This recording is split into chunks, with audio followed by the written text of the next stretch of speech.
You know, when I was young, I was going through a lot of trouble in life, you know. And I felt like I didn't want to be part of this life anymore. I felt like the only solution is trying to commit suicide. See, I was 15, and I had the potential to be a member of this clique. And when I was looking at this man, I told this man, hey, you know what? I don't like this life. I want to leave and quit. So I grabbed the gun, cocked it back, loaded the clips, hoping my head would split. But before I shot myself, I looked at the man and said, I don't think I deserve to live. But when I was looking at the man and the man was looking at me with the gun to my head, he looked at me and said, it's not worth dying when you don't know the truth yet. You'll regret shooting yourself as a threat. I'll bet if you keep going and face your struggles and go for your dreams, you'll be somewhere someday and you'll be set. I didn't believe him. I doubted him. Still kept looking at this man with the gun to my head. And then he told me, Aaron.wmv, who do you want to be like when you grow up? Because life isn't a joke, so I hope you toughen up. Although at times you do feel as if you're some sort of loser, at least you're serious and curious about your own future. See, the A's in your class is a repetition that will never end.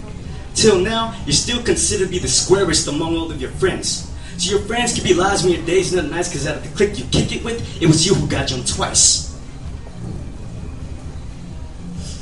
When I think about it, yeah, it was hard times. That man still kept talking. He told me, ever since you were young, you had dreams of becoming an engineer. To make it clear, you had to face the obstacles that you feared. Throughout the years of struggling, you remained serene between the lives of peace and chaos at the age of 15. I was only 15. And he told me that my friends are right now in the streets, selling crack, fighting as if they're living in Iraq, not realizing they're in America where education is free. But as you can see, everyone was told to be the best they can. But how can anyone be the best they can if they just throw all their knowledge in the garbage can?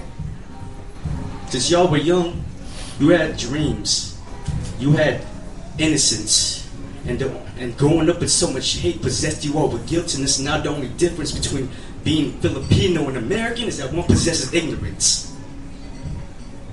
All these discriminators and haters are infiltrating the invisible wall for them to see. But because of them, you struggle to succeed. In the end, I know you will win, but how? Look, the government keeps telling you you're unable to because the color of your skin is brown. One day, people will say you're great. One day you'll see. Believe what you believe, and someday you'll end up like me. And I was looking at him, still looking at him with the gun to my head, thinking, wow, how does this guy know me? I don't know him. Kept looking at him. You know, I never realized this, but why is it that every time people try to commit suicide, they look at the mirror before they die? Every time someone tries to commit suicide, they look at the mirror before they die. See, back then, I didn't know who that man was, and all of his ambiguous visions just became clear. Now look at me, I'm 19 years old, and I'm interning at Wells Fargo as a computer engineer. See, that man's ambiguous vision just became clear. I didn't know who he was back then, but now I do. He was just a reflection. Now, I'm the man in the mirror. Thank you.